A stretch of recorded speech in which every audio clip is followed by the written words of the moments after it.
If you want to start strategizing and planning for invasion a few days early, you can play on live patch right now, as I'm doing here, and you can go into every MK challenge and scout out the locations of all these security cameras. A few weeks ago, people began noticing that these cameras were pingable, and they were like, for what purpose? Is this an Easter egg? Now we know.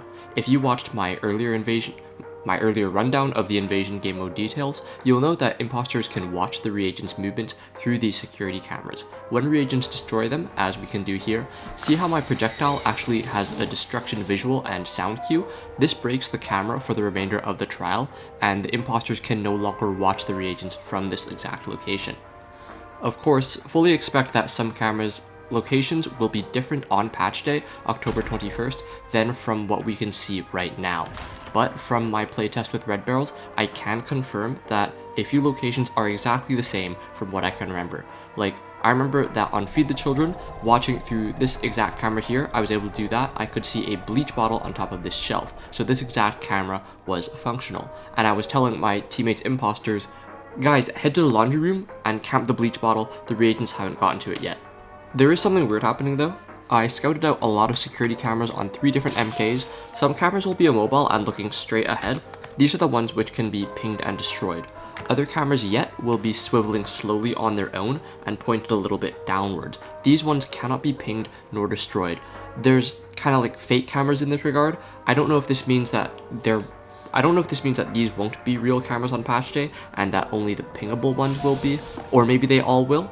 Or maybe this is because the imposter's set of viewable cameras will be randomized with each playthrough, and for each of these cameras' locations, maybe half will be functional, half will not. That's why we can't ping some of them, but who can say? So we don't have perfect information, and please remember that everything can be subject to change, and that current gameplay functioning might not turn out as we expect when we see invasion on patch day. What I mean by that is, for example, in Feed the Children, once you complete the final objective and serve the soup to the children, these 2 gates and this 1 door, they close on you for the mini cutscene, and you're locked in the cafeteria for the duration. That gives time for Gooseberry to chase you around a bit before the exit gate opens up. When I played the invasion playtest with red barrels, it was not like this. We pushed the button to serve the soup, and none of the doors or gates closed at all. We could run straight out and summon the exit shuttle. However, the trade-off was that finishing the final objective, of course, unleashed all the imposters on us at once, so we had to deal with them chasing us as we made our escape. So just be cognizant that there might be changes to the way each individual MK challenge plays out. Red barrels might have gone in and tinkered with each MK challenge specifically, which means that a lot of the strategies I'm going to propose in this video might not end up being applicable or useful at all. But I just like to think ahead and think hard, so let's see what we can come up with. I want to use Sabotage the Lockdown as an example map for invasion because it is the most straightforward in terms of reagent and imposter goals. There is no variance or RNG in the locations of objectives. There is 1 location for 1 gasoline can, 1 location for 1 generator, and most crucially, there is only a single small pathway leading to the exit of the trial. There is no alternative path. That is very rare. All reagents must funnel through this little choke point if they want to complete the trial.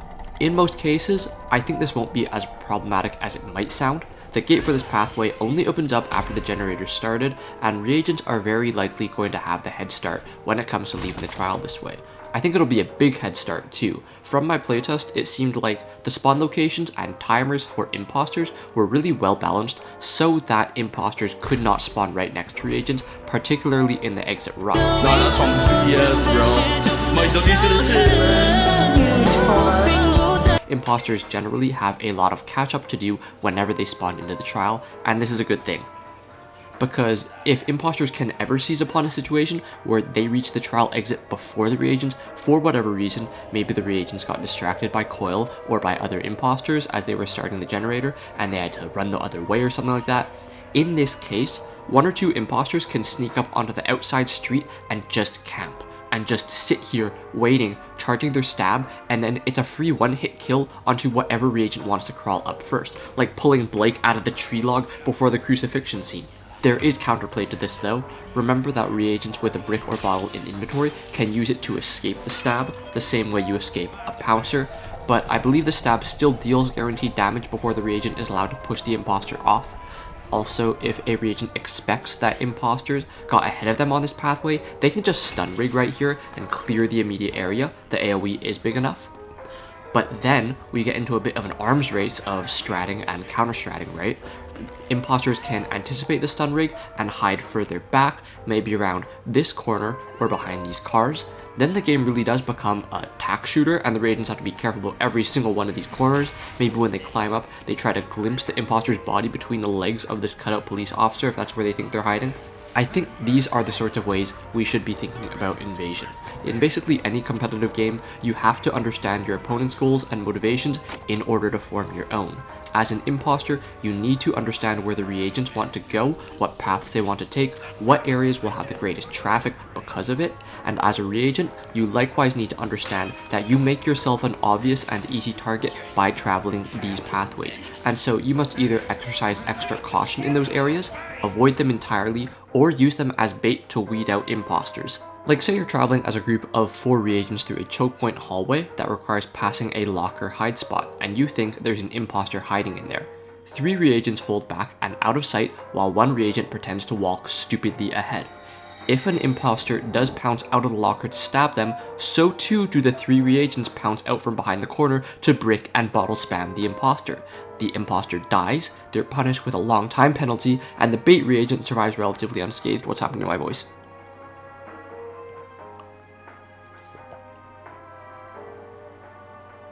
Back to Sabotage the Lockdown. I think the generator and exit sequences are the only challenging parts of this trial for the reagents. For the rest of the trial prior, I think that in terms of strategy, it's a pretty simple no-brainer for all the reagents to just clump around the one fellow carrying the gasoline. That's just pure protect the queen gameplay. That's fine and well for Sabo, but then we have to consider other trials that require you to carry heavy objects. Sabo has only a single gasoline can, as I said, but you have gathered the children of God and punished the miscreants with 4 mannequin children each. Tilt the Scales of Justice has 4 evidence heads. I think these trials in particular are going to be just brutal, nasty, and painfully slow. It was already clear from the base gameplay that certain trials tend to be harder than others, but I think Invasion will exacerbate the difficulty variance here. Carrying heavy objects for extended periods of time, oftentimes from one corner of the map all the way to the other, makes you extremely vulnerable and almost demands that reagents at minimum pair up for safety. But imagine if you're playing only as a duo or solo player, you've got to go 1 evidence head at a time or 1 mannequin at a time, and then that makes the trial playtime balloon to like 15 or 20 minutes most likely, and this has never been more true than with human invaders. More time spent in a trial invariably translates to greater risk of death. It means more chances for you to get unlucky, for something to go wrong, and most critically, more opportunities for the imposters to kill you. And I'm thinking about other objectives too, being in the blue light evidence rooms, searching for the little blue triangles painted on the wall and ceiling and floor. This has got to be unbelievably anxiety-inducing in Invasion when you're already allocating all your concentration on the visual search task, but then you also need to be watching out so you don't get stabbed in the back, and then how can you focus? So I wonder if it's the play as a reagent to wait until you know there are imposters hunting you, and then you go into one of the evidence rooms and click the box to turn on the blue light, but then you don't try to do the objective. You just leave the room, you sneak out without the imposters seeing you hopefully, and you search for a different evidence room on the other side of the map. That way you can bait the imposters into thinking you're stealthing around trying to do that first room, and they're going to waste a lot of time searching the room for you when you're already long gone. And they think you're doing it because like the blue light's on, you must be doing the objective, right? But no. So I think mind games like this can be very valuable. Can I do a deeper dive now into Poison the Cattle? Since a lot of imposter gameplay is likely going to revolve around camping objectives and important pathways, I imagine most players would immediately pounce on the milking area as the one big thing. Because it's simple, right? So long as imposters are always camping around the cattle, it's going to be impossible and disgusting for the reagents to even approach. But we can't forget a couple key details, and it is for these reasons that I think camping is not actually going to be as unfair or unfun a strategy as many might predict. First, imposters are on a timer. They have 2 minutes to hunt within the trial, and then they have to leave. 2 minutes is a pretty comfortable amount of time. It feels a lot longer than I first expected, but it can also feel very short if you're going to spend the majority of time just lying in wait in a singular position, hoping that a reagent comes along to take this one single pathway, where there are almost always alternate routes to get to wherever you need to go within a trial, remember that. Imposters need a very good sense of timing, as well as good information from their spectating teammates. You cannot expect to camp completely skilllessly, because it'll probably take 2 full minutes or longer for a reagent to go into Chem-Co and find a can of poison and then bring it back to the cattle. If an imposter is camping the cattle all this time, oblivious to the fact that the reagent is out shopping for groceries, then their camping strategy has been a complete and utter waste. Second, we can't forget that Xpop can target imposters too. Imposters can camp the cattle all they like, but do you know the name of the camper of origin? Franco Bambino Franco Shin Bard. This man refuses to leave the cattle for a single second all trial long. He's just walking the same 4 laps over and over and over, and if the imposters are hanging around here, they are very probably going to get found and chased, and that ruins the imposters' attempt at camping.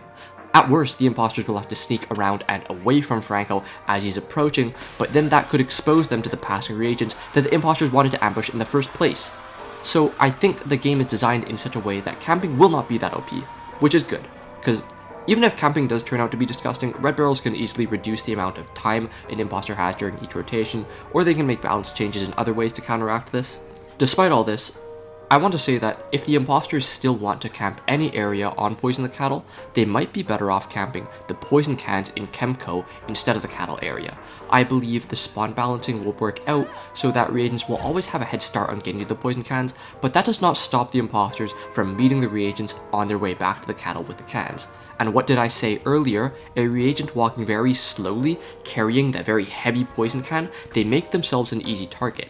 They have to drop the poison, like if there's an interaction between an imposter and a reagent, they spot each other at the same moment, the reagent has to drop the poison before they can equip a brick or bottle to defend themselves, and that split-second delay could give the imposter just enough time to kill. Camping Chem-Co would be even better if the imposters do manage to reach one of the poison cans before the reagents. The Chem-Co area is filled with poison gas, which begins to damage you if you stay in it too long, and the only way to reset the poison timer and prevent taking damage is to either leave the area or enter a hiding spot. So if an imposter occupies one of the few hiding spots within the Chem-Co area, preferably nearest to a can of poison, it forces really ugly decisions upon the reagents, because without knowing where a poison can is, reagents might spend up to half their poison timer just locating a can.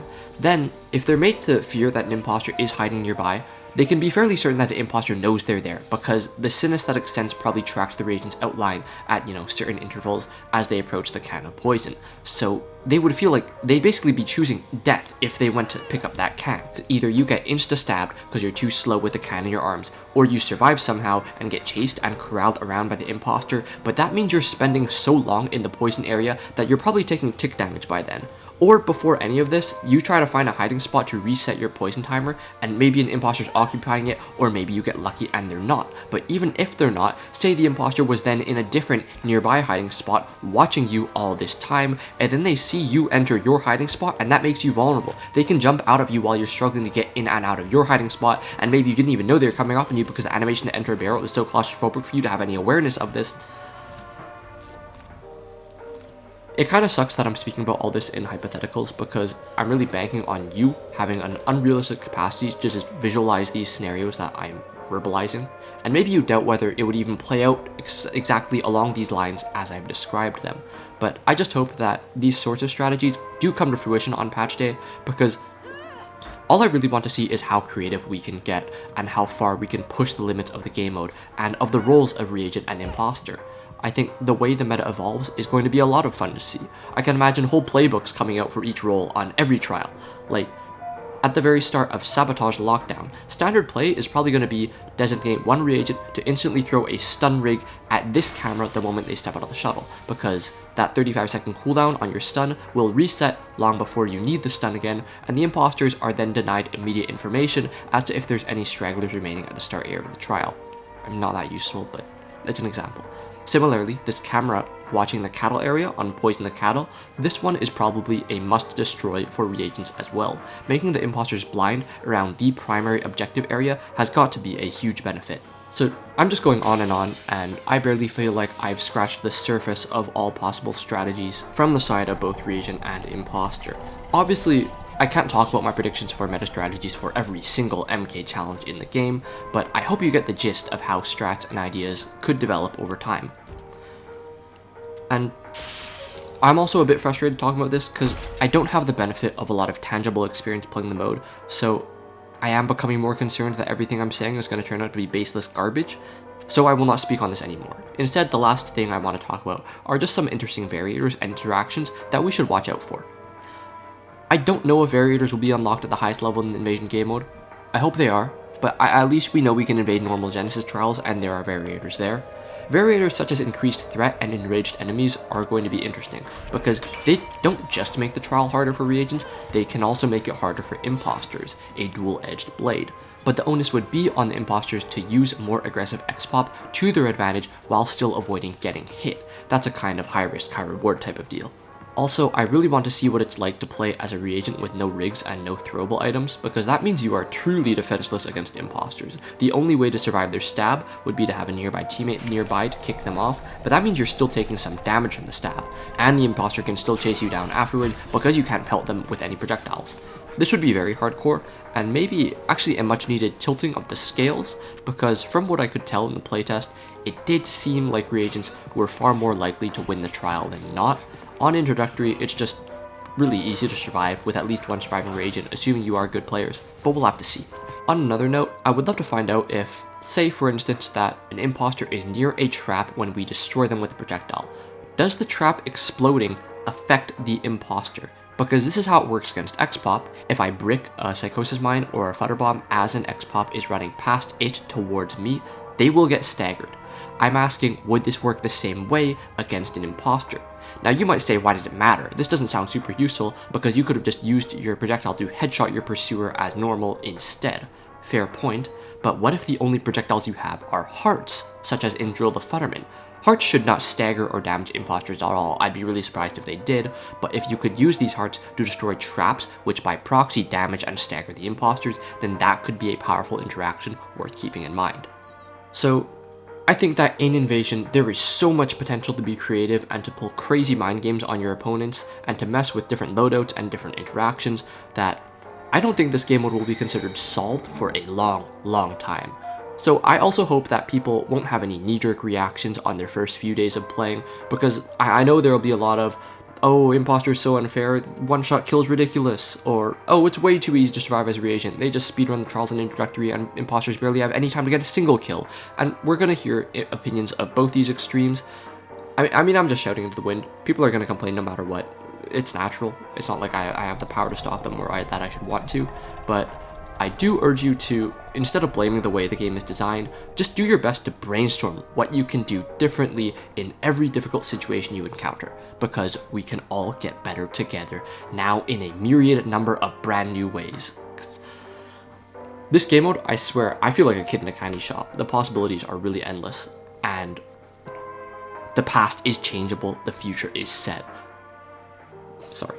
I just wish NA's past didn't feature Bobo's set. P, what am I doing? Oh my god. Wait, it might be playable. Yeah. Oh my god.